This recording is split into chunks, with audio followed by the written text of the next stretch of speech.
João Luís Barreto Guimarães, olá. Olá. Obrigada por aceitar conversar agora comigo um bocadinho, uma vez que estamos aqui confinados e não podemos ver-nos. Bem, o João é médico, é diferente, imagino que esteja a ir ao hospital e a trabalhar, eu estou em teletrabalho e, portanto, apesar de ter muita vontade de ir ao Porto por razões pessoais e outras, não é possível agora e, portanto, obrigada por aceitar. O pretexto para a nossa conversa é este prémio que o João acaba de vencer nos Estados Unidos da América, vou dizer, traduzido pelo poeta e tradutor Calvin Olson, com este livro Mediterrâneo, que está aqui, editado pela Quetzal, e ganhou o Willow Run Poetry Book Awards 2020 nos Estados Unidos da América, o que significa que, além de ter ganho, vai agora também ser traduzido e vai ser publicado lá. Conte-me lá como é que isto aconteceu. Não, bom, ele traduzido já está, portanto, aquilo que o Calvin apresentou neste prémio foi já a tradução para inglês. Ok. Caso Nós contrário, também seria difícil, não é? Como é que eles poderiam avaliar? Claro. Sim. Portanto, eles admitem originais de poetas americanos, de poetas ingleses, e de poetas de todo o mundo, desde que a obra seja apresentada em inglês. Traduzida. Pronto. E foi nessa condição que o livro concorreu, passou por aquelas fases de semifinalistas, que foram 52, finalistas, que foram 10, e depois que obteve o prémio. Portanto, no fundo é um prémio que é meu e do Calvin, não é um prémio exclusivamente meu, como se compreende pela própria natureza da tradução. Claro que sim. Nós já estávamos a trabalhar nesse livro praticamente desde a altura em que saiu. O Calvin foi-me indicado por um poeta americano com quem que eu conheci, chamado Robert Pinsky. E o sistema anglo-saxónico de publicação, tirando exceções que naturalmente existirão, tem uma particularidade, que é muito meritocrático no sentido em que é necessário construir um currículo para que as editoras resolvam investir na publicação de um determinado livro. E o currículo não é mais nem menos do que os poemas publicados em revistas americanas, inglesas, irlandesas, e por aí fora, por todo o mundo, até de Hong Kong, etc., sendo que o editor da editora, pelo que eu me apercebo, eu não sabia que era assim, também estou a perceber-me como é que as coisas funcionam, sente algum conforto na edição daquele livro e daquele autor, ou daquele jovem autor, ou daquele autor estreante, se uma determinada quantidade dos poemas que estiverem nesse livro ou nesse manuscrito já tiverem tido o ok, por assim dizer, de outras publicações. Não, obviamente, de editoras, mas de revistas, sejam elas físicas ou online. Ou seja, arrisca um pouco, é isso, João? E eu não queria fazer um juízo de valor, porque eu conheço realmente pouco do mundo anglo-saxónico. Não, mas eu digo isto pelo que está a dizer, não é? Ou seja, não se resume ao manuscrito e dizer, eu gosto disto, vou publicar. Eu percebo essa conclusão, e também poderia ser tentado a concluir que isso realmente possa ser verdade. Não sei se será essa a única razão.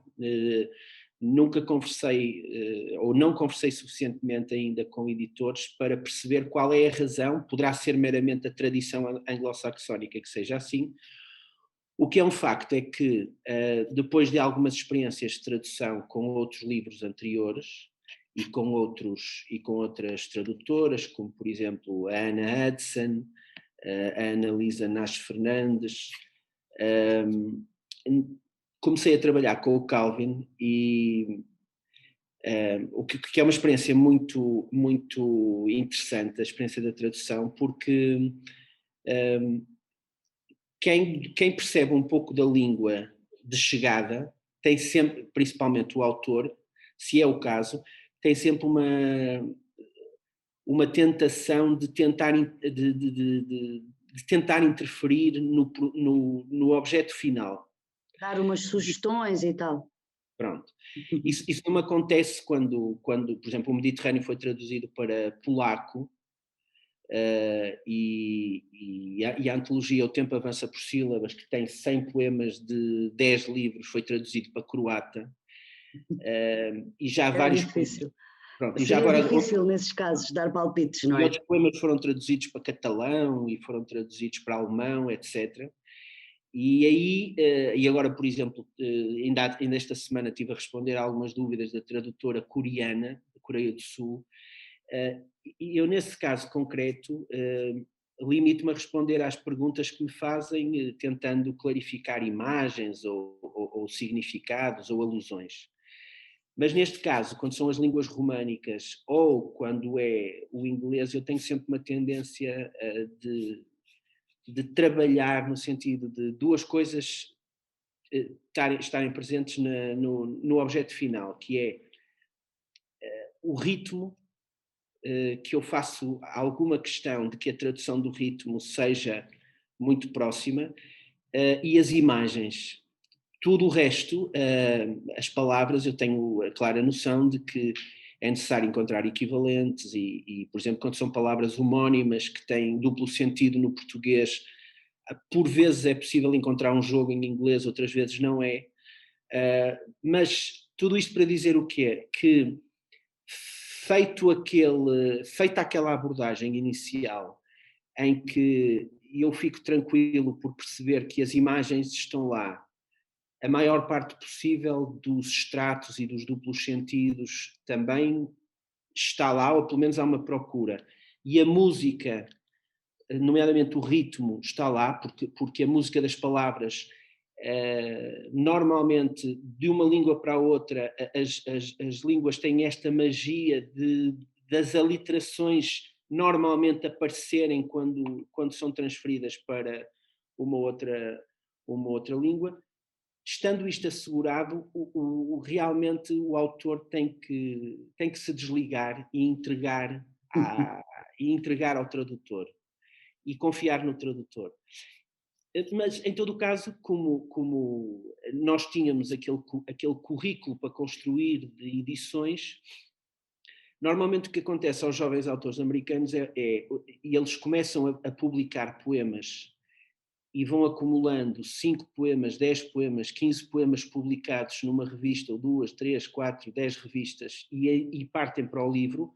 Nós aqui funcionamos ao contrário, porque nós já tínhamos o livro e traduzimos para americano, para inglês, e a partir daí o Calvin começou a enviar para revistas. E deu-se este caso extraordinário de que, entre aceitações e recusas, porque é preciso estar sempre convicto de que irá haver aceitações e irá haver recusas, 41 dos 44 poemas do Mediterrâneo estão publicados neste momento na literatura anglo-saxónica. E, portanto, no fundo, esta aceitação do livro como vencedor deste Willow Run Poetry Award acaba por ser um pouco a cereja em cima do bolo que vai possibilitar reunir todos estes poemas, os 41 publicados e os outros 3, agora sob o formato de livro e ter aquela distribuição normal, já não em revistas literárias, mas nas livrarias e nas bibliotecas e provavelmente dos dois lados do Atlântico. Uhum. E essa edição, João, vai ser pela Hayden River Press de Filadélfia, Pensilvânia, dirigida pela escritora Deborah Leigh Scott. É assim? Sim. Portanto, há uma relação, é isso? Ela é também presida ao júri deste prémio, não é? Ela presidiu ao júri que decidiu, não é? E preside também à editora, é a editora principal dessa casa editorial, e foi ela que me contactou há algumas semanas atrás a dizer que o livro tinha sido selecionado, e eu e o Calvin ficamos naturalmente muito satisfeitos, nem tanto pelo prémio monetário, mas mais por esta oportunidade editorial que se apresenta e que é muito interessante, porque o livro já tinha sido publicado pela Vaso Roto em Espanha, que é uma editora que funciona em Espanha e no México bastante bem. Já tinha sido publicado pela Erasmus, editora de Livorno, em Itália, já tinha sido editada em França, já tinha sido editado na Polónia, e está prestes a ser editado na Grécia e no Egito em árabe. Uau. Pronto. E parte do livro, como eu disse, está editado também na Croácia. Mas este trajeto, por estranho que pareça, não facilita particularmente a edição em língua inglesa. Há uma barreira extraordinária entre todas estas línguas que eu referi e a língua inglesa, que tem a ver provavelmente com a quantidade de livros e com a quantidade de autores que procuram editar em Inglaterra, na Irlanda, nos Estados Unidos, por aí fora, e que esbarram com este processo de seleção. E, portanto, isto acabou por ser uma surpresa muito interessante e muito agradável, e nós estamos particularmente felizes com a parte do prémio que diz respeito à edição, que irá ocorrer ou no final no inverno, vai ocorrer provavelmente no inverno de 2021/22, portanto será ali entre novembro, dezembro deste ano e janeiro, fevereiro do ano seguinte. Pensamos nós que é aquele tempo natural de preparação de uma coisa destas. E quando o João refere essa quantidade enorme de autores de várias línguas que procuram precisamente publicar em língua inglesa, portanto serem traduzidos para a língua inglesa para chegarem a esses leitores, terá a ver, imagino eu, com a quantidade enorme de leitores que se alcança estando traduzido para inglês, é isso? Sim. E outro aspecto curioso, eles não funcionam muito, os editores americanos e ingleses não funcionam muito, e penso até que ficam um pouco desconfortáveis com a abordagem direta de um autor às suas respectivas editoras.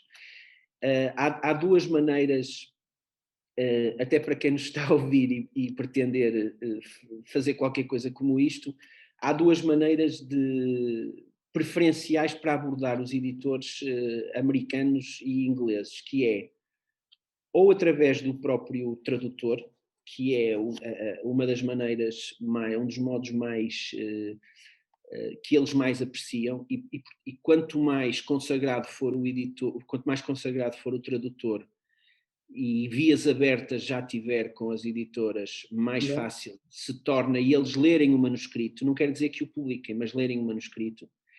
E a outra via que eu nunca explorei, porque nunca quis ir por aí, é através de um agente literário. E eles são particularmente sensíveis aos manuscritos. Isto são impressões que eu tenho. Ninguém me disse que era exatamente assim, mas a impressão que eu tenho é que eles são particularmente sensíveis à recepção de manuscritos que lhes cheguem via agentes literários ou via tradutores.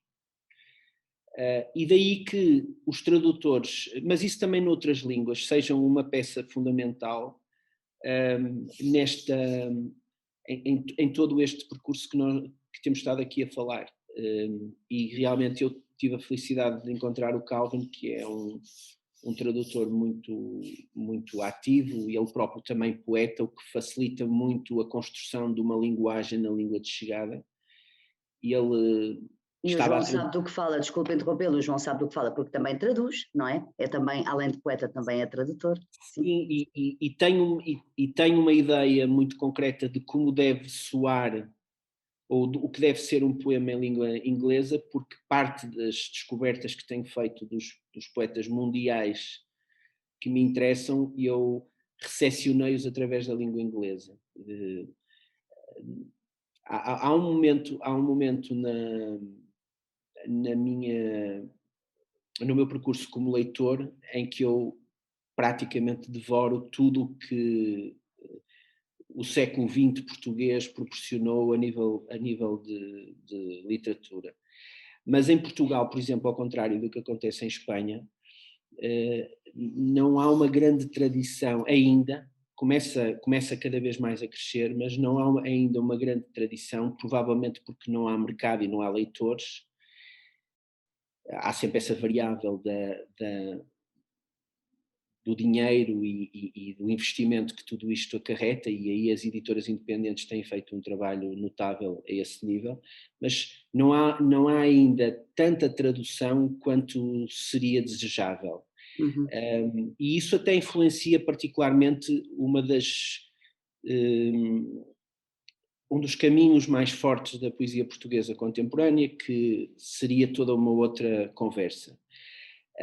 Mas faz falta aos autores portugueses, e fez-me falta a mim, ler o que se faz lá fora. Foi uma coisa que eu me habituei desde sempre a fazer, muito influenciado, por exemplo, pelo Jorge Sousa Braga, que é um leitor de poesia absolutamente excepcional e também tradutor, Também tradutor. como sabemos. E, portanto, tenho uma ideia muito concreta de como deve soar um poema em língua inglesa, ainda que não tenha crescido com a educação da língua inglesa. Uhum. E, portanto, ajuda um pouco, respeitando, como eu disse há bocado, a palavra final, que é sempre do tradutor, neste idioma em concreto que estamos a falar. Já, por exemplo, nas línguas românicas é um bocadinho mais fácil, porque há uma aproximação muito grande entre o português e o espanhol, o português e o francês, o português e o italiano.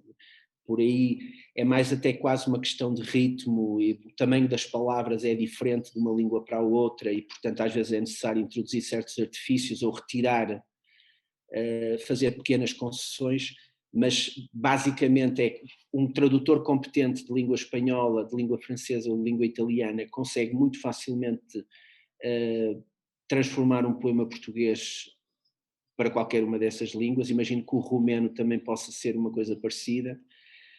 Mas no inglês e no alemão, então, parece-me uma coisa particularmente complicada. E já tenho tido essa experiência meramente de ouvir dizer os poemas em alemão e perceber se a música está lá, se o ritmo está lá, tudo isso.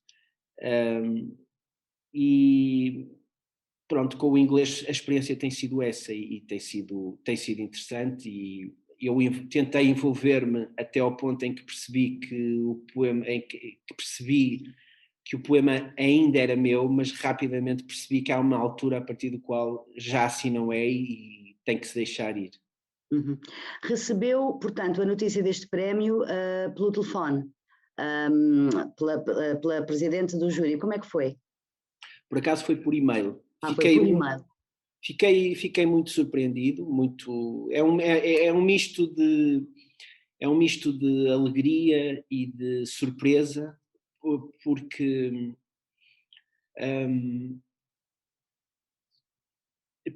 é mesmo um pouco surpreendente como se consegue,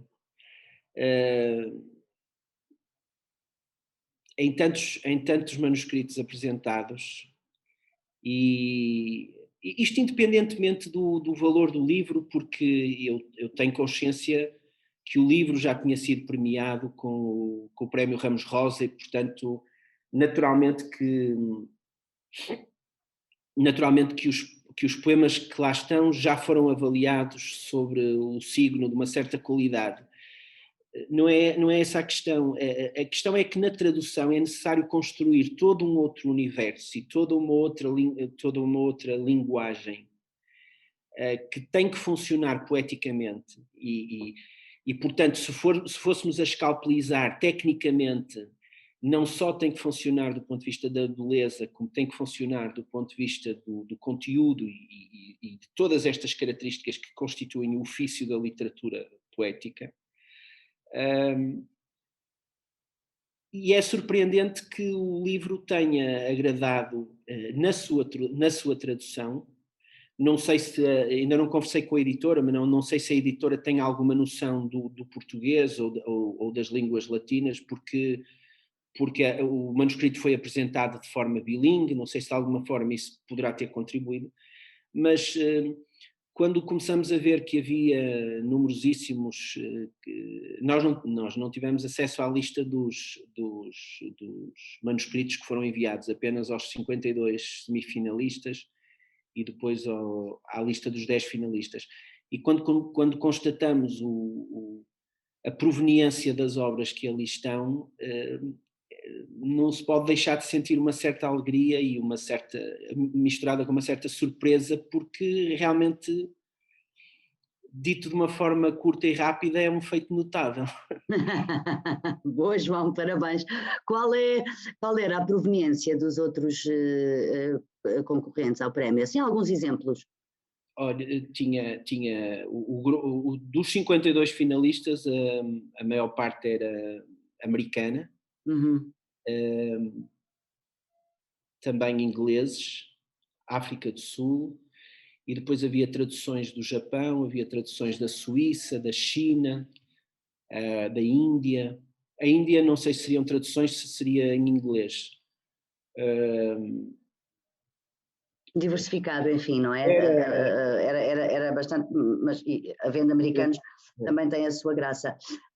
Eu queria ainda, João, antes de lermos aqui uns poemas deste Mediterrâneo e também falarmos um bocadinho do seu novo livro, do Movimento, só dar uma ideia.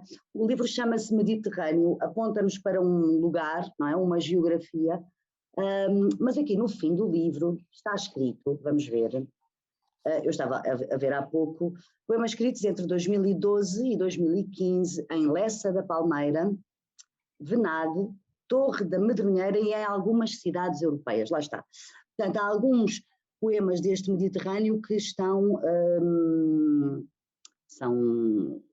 traduzem em lugares por onde o João passou, mas não só, portanto, também foram escritos em casa. O João creio que vive em Lessa da Palmeira, não é? Este sítio de Venada é uma casa de fim de semana, é uma casa onde costuma ir. Em caminha, perto de caminha. Portanto, a minha pergunta é, o título do livro acompanha a geografia do livro ou não necessariamente assim? Duas coisas. Em primeiro lugar, eu, numa grande quantidade de vezes, não escrevo o poema que aluda a um determinado sítio nesse sítio. Daí que os possa ter vindo a escrever em Lessa da Palmeira, lá em cima no Minho, lá embaixo no Algarve, na Torre da Medronheira, ou alguns em algumas cidades estrangeiras, europeias, mediterrânicas. Portanto, o poema não é necessariamente escrito no sítio a que alude do ponto de vista geográfico. Em segundo lugar, estes poemas não são geográficos. Estes poemas aproveitam-se do facto de haver uma passagem física ou mental, normalmente física, porque são poemas de pendor biográfico, numa determinada geografia, para aludir a essa geografia. E mais do que a essa geografia, ao contexto civilizacional, cultural, político, artístico, filosófico dessa geografia. Daí que o livro esteja dividido em 4 partes que vão acompanhando também a história da civilização ocidental, partindo de uma raiz mediterrânica. Portanto, há poemas na primeira parte que aludem à Grécia, à civilização egípcia, à civilização grega, tudo o que daí saiu do ponto de vista arquitetónico, da beleza, da arquitetura, etc., da escultura. Há uma segunda parte que alude ao Império Romano, toda a questão das leis, também aos persas, também aos árabes, as três religiões monoteístas. Depois há uma terceira parte que vai progredindo e que já alude ao cristianismo, à Idade Média, ao Renascimento, à arquitetura barroca, renascentista, etc, etc. E depois há uma quarta parte que termina mais na modernidade. E este livro, na altura, depois acabou por evoluir para outra coisa, mas na altura em que Portugal estava envolvido no processo da Troika e havia certos comentários dos países do norte da Europa acerca dos PIGS, Portugal, Itália, Grécia e Espanha, não por acaso 4 países mediterrâneos, aludindo a uma certa maneira de estar na vida e à relação com o trabalho. Na altura foi um pouco essa a resposta, foi um pouco esse o gatilho que fez com que este livro surgisse como uma resposta a esse comentário, dando a entender e de certa forma mostrando que toda a cultura mediterrânica foi o berço da construção da Europa, ou pelo menos por oposição à corrente bárbara do norte, e mostrando claramente, porque o livro tem abundantes exemplos disso, que parte das coisas que se instalaram do ponto de vista cultural no norte da Europa, nos países germânicos, em Inglaterra, nos países escandinavos, nos Países Baixos, etc., que no fundo eram aqueles países e são aqueles países que emprestam dinheiro e que de certa forma têm a validade de criticar o modo de vida dos países do sul da Europa, sendo que nas férias vêm até cá provar um bocadinho dessa preguiça e desse ócio. Mostra o livro, através desses poemas, que esta civilização, este caldo primacial, pegando, por exemplo, na civilização egípcia, grega, romana, nas 3 religiões monoteístas, tudo isso, os conceitos de arte, da beleza, da arquitetura, da escultura, etc., tudo isto parte do que a Europa partiu daqui.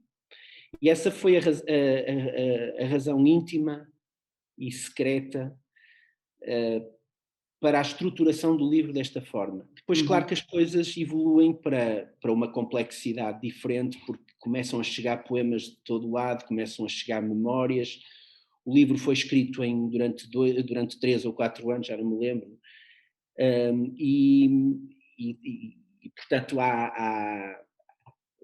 perde-se um pouco, e ainda bem, perde-se um pouco aquela estrutura inicial, eu ia dizer isso, e a coisa evolui para a poesia em si e para isso. Mas também para explicar que, como depois se verá também, por exemplo, no Nómada, ou antes no Você Está Aqui, ou mesmo no Movimento, uma coisa é escrever poemas, outra coisa é fazer livros de poesia, e nomeadamente no que diz respeito à organização dos poemas. E no meu caso concreto é sempre muito importante a estrutura que os livros têm.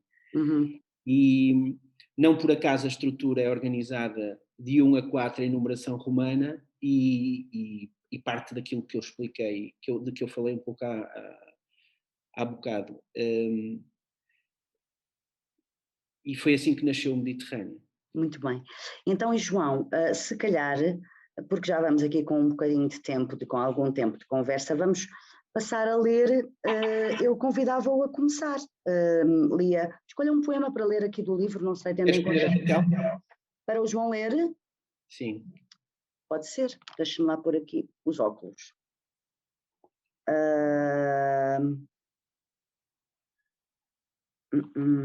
O Sr. Lopes e o Poder. Muito bem. Página 64.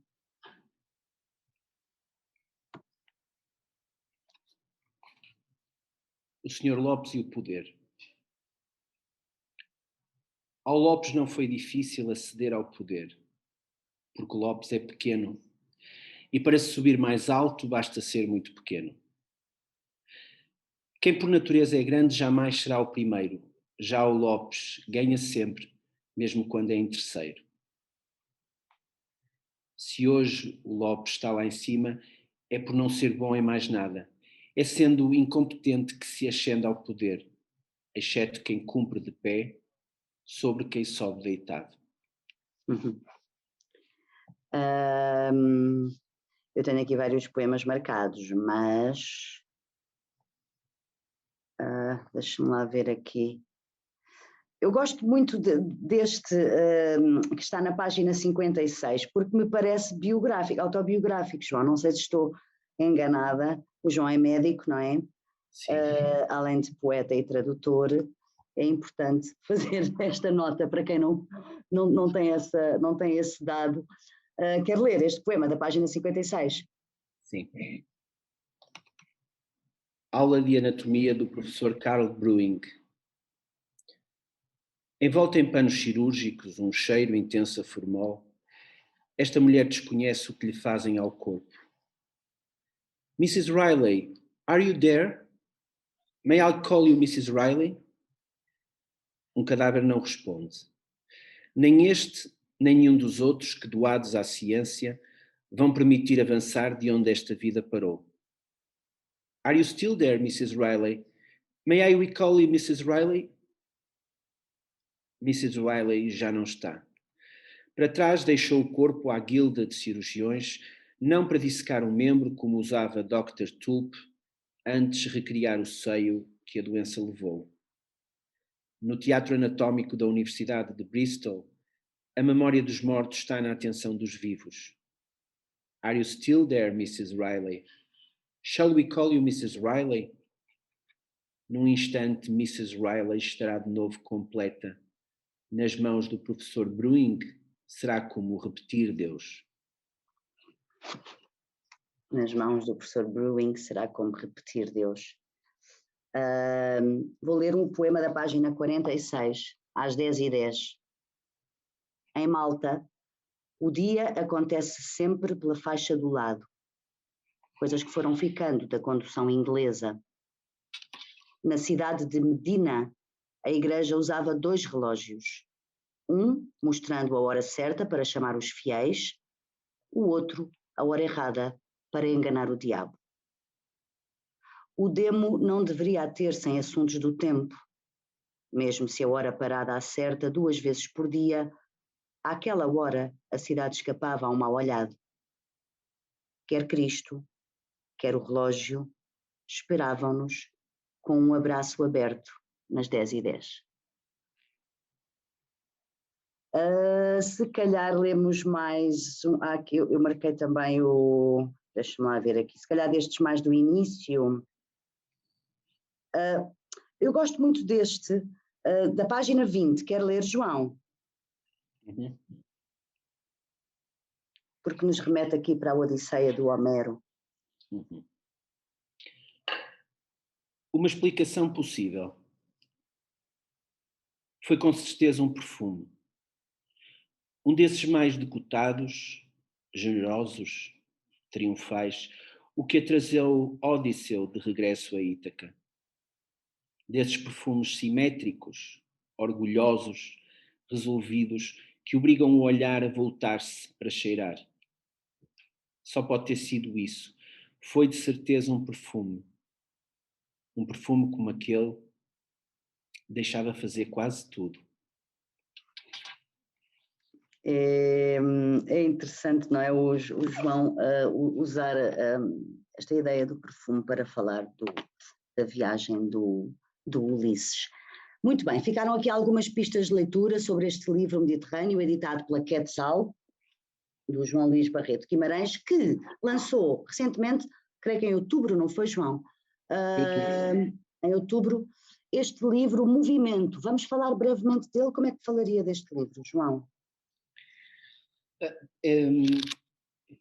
O processo de escrita é muito semelhante àquele que foi para todos os livros, praticamente desde sempre. Eu vou escrevendo durante um intervalo de tempo, 1 ano e meio, às vezes 2 anos, poemas sobre a vida, sobre o que acontece, há sempre um pendor biográfico forte nestes pequenos poemas, e a determinada altura tento perceber qual é o mínimo denominador comum daquele conjunto de poemas.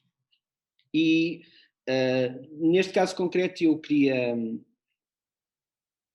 sublinhar, como tinha feito com a antologia O Tempo Avança por Sílabas, a questão do tempo e da vida e da celebração, e da celebração da vida e do ato de estar vivo.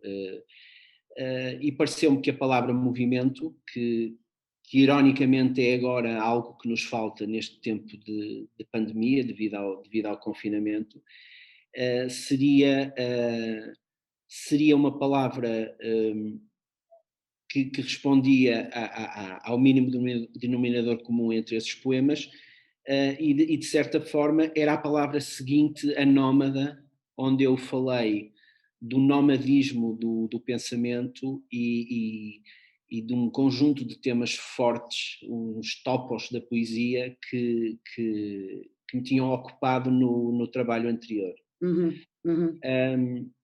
E nessa procura, mais uma vez, da forma de organizar o livro, procurei qualquer coisa que de certa forma fizesse alusão ao tempo, e neste caso concreto ocorreu-me dividir o livro por dias da semana, não da forma como nós os conhecemos e com a denominação que foi dada por São Martinho de Dume, mas como os antigos conheciam e ainda assim são chamados em algumas línguas, como por exemplo o espanhol e o francês, para dar dois exemplos, fazendo alusão a astros e fazendo alusão a deuses. Eu, no passo seguinte, questionei-me por que razão é que a sequência era Lua, Marte, Mercúrio, Júpiter.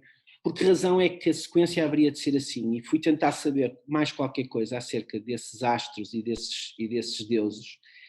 E há uma trama subliminar. Quem quer que tenha decidido que a sequência era esta, nota-se que há uma trama subliminar que começa no dia do Sol, no domingo, no Sunday, que é um dia que celebra a criação, e que depois passa para a Lua, Lundi, Lunes, Monday, que é um dia mais dedicado, que tem mais a ver, alude mais à melancolia e à tristeza e à timia. Depois um dia forte, o dia de Martes,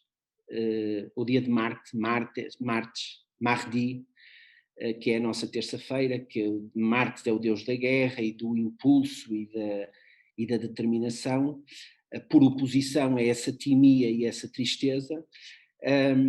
Depois, a quarta-feira é Mercúrio, dia de Mercúrio, Mercredi, miércoles, que é um dia que põe em oposição, que é um deus, Mercúrio, que põe em oposição, e é um deus da negociação e da adaptação e também da inteligência, ou seja, como que confrontando aqueles dois opostos dos dias anteriores. Depois, Júpiter, não por acaso, é o dia representa a lei, jeudi, jueves, a lei, e no sentido da resolução desse conflito proporciona uma expansão e uma oportunidade, e tudo termina no sábado, mas antes temos a sexta-feira, que é uma espécie de uma ilha dos amores dedicada a Vênus, Vendredi, o dia do amor e da paixão, e tudo termina com Cronos, com Saturday, com Saturno, o sábado, que é um dia de repouso, do tempo e do descanso. E isto organizado de outra maneira dá como que uma adaptação teatral, juntando o sábado e o domingo, temos uma ideia de semana que representa no meu livro a tese. A segunda e a terça-feira representa a antítese. Que engraçado. E a quarta e a quinta-feira fazem a síntese. Portanto, é como se fosse uma dramaturgia em 3 atos que ciclicamente se repete. E o que eu fiz foi escolher desses poemas que tinha escrito ou encaixar esses poemas que tinha escrito durante esses 2 anos dentro destas pulsões, e através disso construir uma narrativa, através de poemas, que no fundo acaba por representar o sentido inverso daquilo que o romance atualmente está a fazer. O romance atualmente está a entrar, já há algum tempo, está a entrar na biografia, na nota de rodapé, no à parte, num registro por vezes biográfico e jornalístico, e aquilo que fiz com estes poemas foi vir em sentido contrário, ter a esse mesmo centro, que é, através da poesia, piscar o olho à narrativa. E também com aqui um toque de dramaturgia através de uma organização subliminar, que é essa organização teatral, por assim dizer. Uhum. Continua a achar interessante como a inteligência dos antigos era sábia, no sentido de começarem a semana com uma alusão à criação, à alquimia, à violência ou à guerra ou à disputa entre partes, à racionalidade da discussão e por assim dizer, à negociação entre partes, depois a questão da lei, a lei que estabelece a nova forma de ser e uma recompensa dada, quer pelo repouso, quer pela paixão e é interessante que assim seja, e é interessante que aos dias da semana tenha sido dado especificamente e por esta ordem o nome destes deuses e destes astros, com o significado que a mitologia antiga lhes atribuía e que o cristianismo tentou apagar. São Martinho de Dume, em Portugal, tentou apagar para eliminar a referência pagã, normalizando como segunda-feira, terça-feira, quarta-feira, quinta-feira, sexta-feira, deixando só o resquício do sábado e do domingo, mas achei isto interessante e quis pegar nessa estrutura para organizar este movimento cíclico da vida que se repete, qualquer que seja o dia da semana por onde se pegue, o livro depois tem potencialidade de fechar e de recomeçar outra vez na semana seguinte, e tenho até notícia de alguns leitores que optaram por ler os 6 poemas de cada parte no dia da semana respectivo e que, portanto, leram o livro durante uma semana, tendo essa graça, premissa é interessante, essa é uma graça de ler premissa, os poemas no dia correspondente. é uma premissa que pode ser interessante. Não vamos ler um poema por cada dia da semana, portanto, peço-lhe, João, eu já tenho a minha escolha. Há aqui um poema de que eu gosto particularmente, pela força que ele tem, que creio que está, deixe-me só, é porque eu tenho aqui, olha, é o de segunda-feira, página 34. Certo. Tem uma epígrafe em inglês, se calhar posso ler, mas Brodsky. Enfim, do Brodsky, sim. However modest the place you happen to occupy, if it has the slightest mark of decency, you can be sure that someday someone will walk in the claim it and claim it for himself, or what is worth suggests that you share it. E depois o poema diz assim: não deves baixar a guarda, nunca podes descansar. Quando julgas que passou, que podes limpar o sangue, dar 2 voltas à chave, varrer os vidros partidos, há de sempre haver alguém, o mestre ou um discípulo, que quer o que tu criaste, achou interessante o que é teu, a tua alquimia de Midas. É como se transformasses rosas em vinho tinto, quem de nós nunca os viu, aos verdugos a comungar. Então, não tens outro arbítrio do que arrepiar as mangas, encher o punho de tinta e disparar a matar. É bem aquela ideia da segunda-feira, certo? Vamos lá, João. Escolha agora um. O poema da véspera. Não sejas tão escrupuloso para com o poema da véspera. É certo que não o lês como ontem o imaginaste, uma luz de presença no escuro, a cor de uma porta de Dublin, o som de uma rolha a saltar, mas se olhares com atenção a cauda do lápis roída, farás a justiça de ver que também não se assemelha a relógios fazendo sala, um elevador entre pisos, shampoo roubado no hotel. Escuta, regressa ao poema, esculpe-o mais um bocado. Aos anos a que andas nisto e queres fugir à revisão? Com sorte ainda acontece fazeres do poema da véspera um livro que se abre à faca, o cheiro da lenha em novembro, a música de uns saltos altos ao passar. Eu vou ler aqui mais um, porque acho um exercício curioso, de resto creio até que já o partilhei. Chama-se Aristóteles dizia, : se conseguires retirar uma estrofe ao poema, palavras, versos inteiros, sem que ninguém se aperceba de que algo está em falta, é porque o que rasuraste nunca pertenceu ao poema. A questão que isso levanta por agora são duas. Em que lugar da Roma Antiga estão perdidas as palavras, versos, estrofes inteiras que Catulo ou Horácio libertaram dos poemas? 2. Poderá ser que esses versos, estrofes, palavras inteiras, lá na festa onde se encontram, alinhem, mesmo que ao acaso, admiráveis poemas? Eu gosto muito deste poema, acho que tem sugere uma ideia curiosa para o final. João, quer ler mais um? Leio.